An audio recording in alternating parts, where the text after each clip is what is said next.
Asante sana Mheshimiwa Mchungaji Peter Msigwa, Kamishna, swali la nyongeza. Mheshimiwa Spika, nikushukuru kwa kunipa nafasi. Katika majibu ya Mheshimiwa Waziri kuhusiana na demokrasia,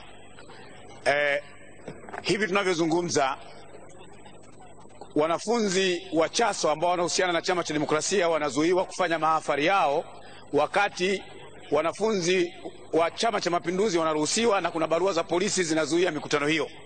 Unawezaje kusema demokrasia tunafanya kwa kiwango kikubwa wakati kuna upendeleo wa wazi kabisa? Ni sawa na kwenye ndondi moja amefungwa mikono alafu unasema upigane.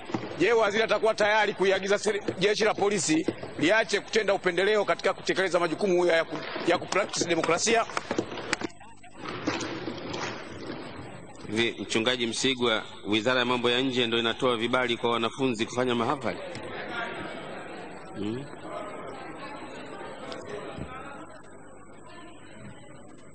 Bado napima kama hili swali linakubalika. Mheshimiwa Waziri wa Mambo ya Ndani ya Nchi. Mheshimiwa Spika, niseme tu mambo mawili. Moja, alilosema Masudi la mikutano ya hadhara. Mikutano ya hadhara haijazuiwa ila imewekewa utaratibu.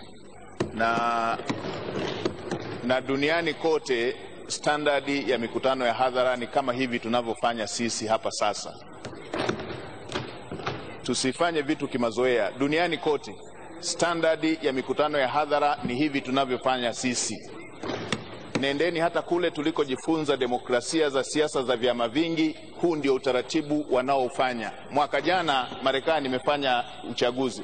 Mmemwona Hillary akashukuru. Aliyeshinda ndio anaendesha serikali kwa utaratibu wa kiserikali wa kuendesha taratibu. Hili liko wazi duniani kote, wala si la kuuliza. Ndio utaratibu unaotumika. Na kuhusu mikutano aliyoisemea Mheshimiwa Msigwa, niseme tu taratibu ziko wazi.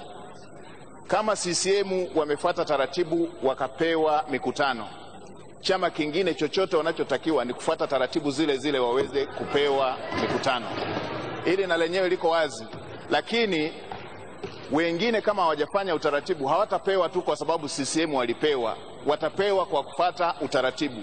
Na Mheshimiwa Msigwa, tumekuwa tukifanya hivyo kote, na si sehemu yako tu. Mbona kuna sehemu zingine CHASO hao wamepewa mikutano? Kwa hiyo linalotakiwa ni taratibu za kupewa mikutano hiyo.